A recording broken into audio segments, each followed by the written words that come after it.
Labrīt! Uzminiet, kuru sagaidīja atkal lietus. Man ir outfit updates. Tā ir lietus jaka, lietus bikses, un tagad man ir arī lietus zābaki.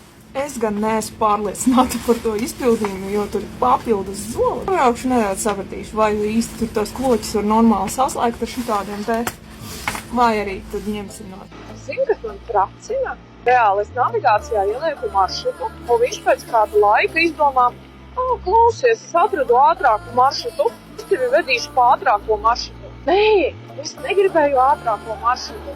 Grūti izpatikt tām sievietēm. Un braucot cauri šitādām mežiņam, ir tāda sajūta, ka lācis tādiem krūmos gaida mani. Vispār jau no joka lieta Rumānijā ir vislielākā lāču populācija Eiropā. Nav tā, ka es baigi gribētu satikt vinniju pulku. Tad lēnā garā braucu uz pilsētu, kur es satiku puišus. Tad devās izdarīt.